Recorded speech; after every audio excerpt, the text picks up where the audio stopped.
work of so many across the NHS, Public Health England, our pharmaceutical sector and our universities, we have tested over 200,000 key workers and their families, allowing those who don't have the virus to go back to work and protecting those who do.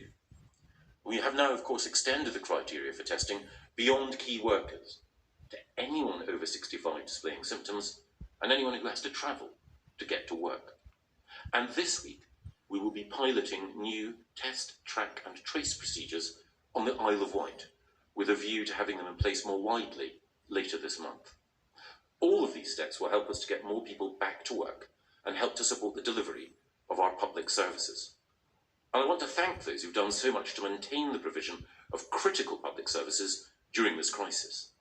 Our teachers have worked incredibly hard to provide educational support to millions, and the government has committed £100 million to boost remote learning for those who need it most. Our newly launched Oak National Academy is supplementing all the work going on by schools and teachers by providing 180 video lessons each week. And we're particularly keen to help vulnerable and disadvantaged children carry on with their education during the pandemic. Schools continue to receive additional funding in the form of the pupil premium for those pupils who most deserve it, worth around £2.4 billion annually. And we've ordered laptops to help disadvantaged young people who will be sitting key exams next year.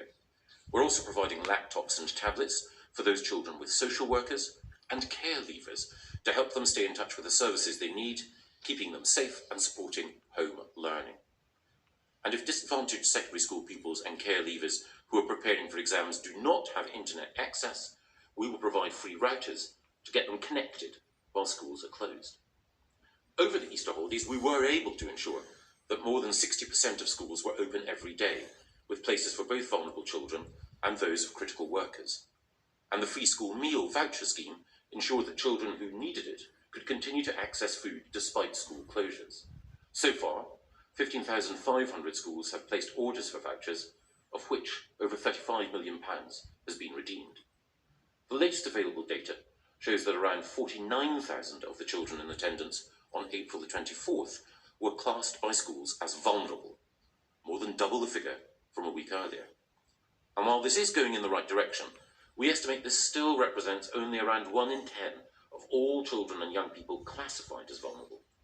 We want to see this figure go up further, and we're working with local authorities, schools and colleges to provide improved support to vulnerable young people. All this additional support, of course, takes time, puts pressure on existing staff and costs money. That's why we've pledged an additional £1.6 billion to councils across England to support their essential frontline services, including adult social care. This sum takes the funding given to councils to over £3.2 billion to help communities through this crisis. We've also deployed military support to assist the public sector. The COVID support force mobilised by the MOD is now 20,000 strong. Today, over 3,600 personnel are deployed in support of 86 separate projects in which military aid is being given to civil authorities. On a national level, they're helping the Ministry of Housing, Communities and Local Government, the Department of Health and Social Care, and also the NHS, with planning and logistics in England, Scotland and Wales. On the ground, they're helping to build and to staff the temporary Nightingale hospitals and to operate both regional testing centres for coronavirus, of which there are now 49 around the country, and also the mobile testing units that we are rolling out. To date, there are 77 of them. Across the country, 156 military planners are embedded at grassroots level with our existing local resilience forums, partnerships of emergency services, local authorities, the NHS, the Environment Agency and others. They're helping to coordinate and to protect our vital local services and supplies with the additional support of senior Whitehall officials. In addition, we have to thank local government for their energetic work, because since the end of March, 90% of rough sleepers known to councils have been made an offer of accommodation, reassuring them about their safety. And the government more widely is also working hard to support those who have not been identified as shielded, but are still vulnerable. In the coming days, we'll be delivering our 1 millionth parcel of essential food to those at highest risk across the country. Up to 200,000 telephone calls a day are being made to the shielded, and councils are helping to support them in other ways, including organising regular calls from volunteers to those who are isolated. In our communities, the support put in place by many local organisations has been inspirational as people step up to help friends and neighbours. And the government has helped to mobilise another important lifeline through the NHS Volunteers Responders Programme.